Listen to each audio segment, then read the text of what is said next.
Il tue par plaisir. Ah! Merde, il a été écaillé vivant! Et chasse pour le sport. Je crois qu'il veut nous avoir un par un. On va tous y rester. Mais cette fois, il a choisi un adversaire à sa mesure. S'il peut saigner, on peut le tuer.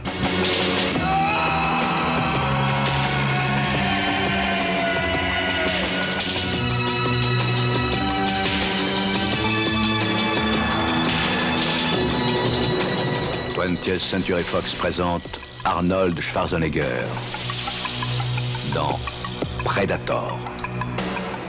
En 1987, Predator, réalisé par John McTiernan, sort sur les écrans. Le film, boudé par une partie des critiques, est néanmoins apprécié du public et devient rapidement un succès commercial, remportant près de 100 millions de dollars pour un budget de 15 millions.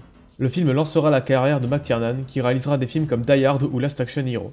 L'armure et les armes du Predator, ses dreadlocks et sa capacité à se rendre invisible ont rendu le monstre rapidement culte et a été très rapidement adopté par le public.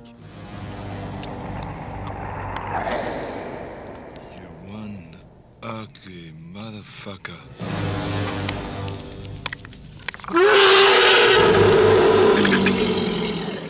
Le projet d'une suite est rapidement mis en chantier, mais cette fois-ci le film ne sera pas réalisé par John McTiernan, occupé sur À la poursuite d'Octobre Rouge.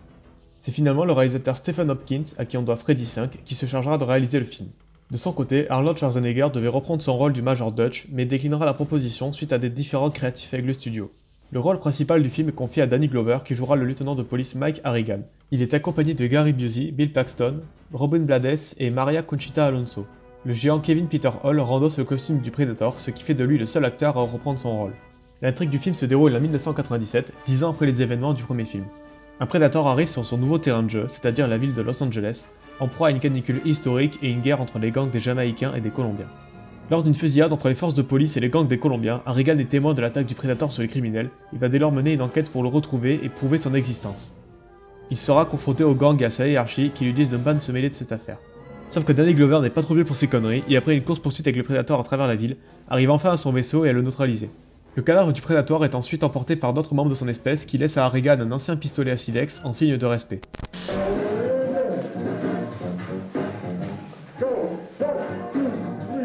Ouais, non, on va oublier ça. Alors du coup, Predator 2, ça vaut quoi? Sans être au niveau du premier film, je trouve que c'est une très bonne suite. Alors ok, on va commencer par les points négatifs. La plupart des personnages manquent de personnalité et Harrigan, même s'il est agréable à suivre, reste un cliché de super flic des années 90 qui désobéit à la hiérarchie et à la gâchette facile. Le film repose moins sur le suspense que son prédécesseur et se repose plutôt sur son aspect de film policier pour proposer une expérience différente aux spectateurs.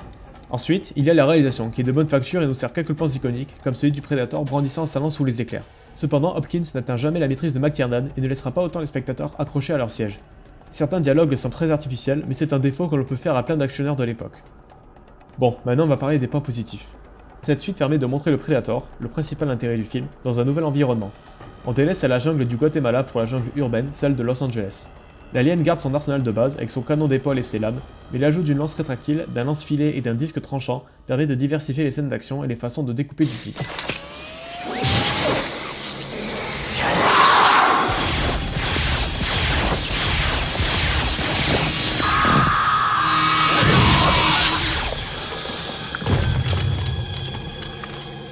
Le film étend le lore de la créature en montrant sa salle des trophées composée de crânes de créatures extraterrestres, dont le crâne d'un xénomorphe.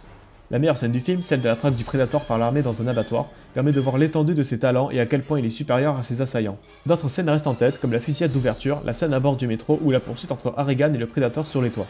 Les maquillages et les prothèses sont toujours assurés par Stan Winston, déjà présent sur le premier opus et d'autres films comme Jurassic Park, Terminator 2, Aliens, The Thing. Enfin, du lourd quoi. Au niveau des chiffres, pour un budget de 35 millions de dollars, le film a fait presque 2 fois moins au box-office que son prédécesseur, et les critiques étaient plutôt mitigées, même si la plupart louent la qualité des effets spéciaux. L'absence de Schwarzy et le fait qu'il soit moins maîtrisé que son prédécesseur n'a enchanté ni la presse ni le public. Donc Predator 2 est-il sous-estimé? À mon avis, oui. Quand on parle de la saga Predator, on parle très souvent du premier et des deux dernières suites, Predators et The Predator. On ne parle quasiment jamais du deuxième, ni de ses qualités, ni de ses défauts. C'est une suite oubliée qui mérite une réhabilitation, en tant que suite qui reprend la recette du succès du premier, en changeant les cadres, mais juste avec moins de maîtrise et de répliques cultes.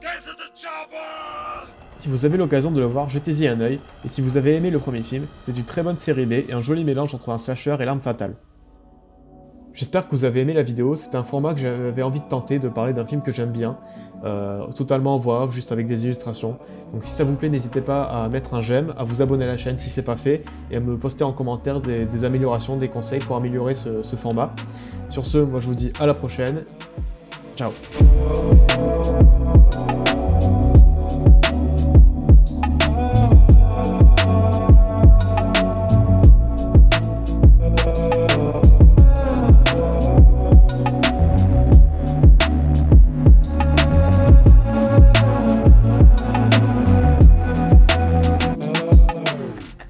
I don't know who he is, but I know where